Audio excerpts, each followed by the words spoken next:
Host ng It's Showtime, full support kina Kim at Paulo. Kim Pao movie, di affected ng boycott.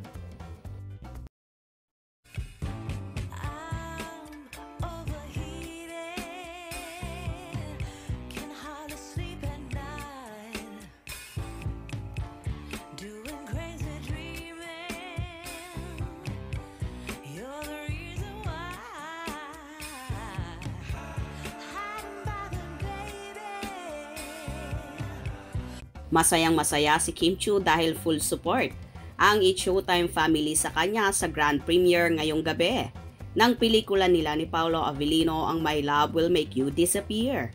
Sa Tuesday episode ng It's Showtime ay shinare ni Kim na nag-confirm ang mga co-hosts at staff ng Kapamilya Noontime Show sa premiere night. Overwhelmed nga si Kim sa love and support na natatanggap nila ni Pao.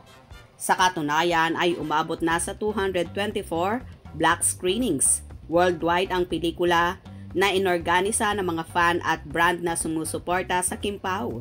Dagdag pa riyan ang malakas na advance ticket sales nito sa mga sinihan. Nakakatuwa na mas lamang ang pagmamahal na natanggap ni Kim at Paulo para sa kanilang pelikula kaysa hate ng iilang utaw na nagsasabing ibo-boycott daw nila ito. Marami na nga excited na mapanood ang unang pelikula ng Kim Pao na mapapanood sa 230 cinemas nationwide simula ngayong Miyerkules, March 26, 2025. Kim Pao naman! Congratulations din! Recipient po sila ng Herman Moreno Power Tandem Award. Meron pa, Kim Chiu as Best Actress! Grabe naman ang CEO namin na sinihan. No, thank you talaga sa PMPC. Overflowing yung pasasalamat ko talaga. Pero totoo na kayak talaga. Well, ganito nga nila kamahal si Kimi at full support ang kanyang mga co-host sa afternoon show na It's Showtime. Kaya naman halos maiyak ang dalaga sa tuwa dahil sa mainit na suportang ibinibigay ng kanyang mga kasamahan. Anyway, ngayon pa nga lang ay kumita na ng 6 million pesos sa pre-sales ticket ang kanilang movie na ikinoloka ng marami.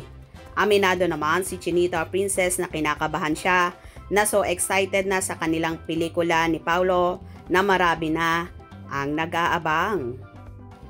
For sure, tatabo ito sa takilya at ika nga ng marami ay mas mananaig ang kabutihan kesa kasamaan na sabi ng DDS supporters ay ibo-boycott ang naturang pelikula.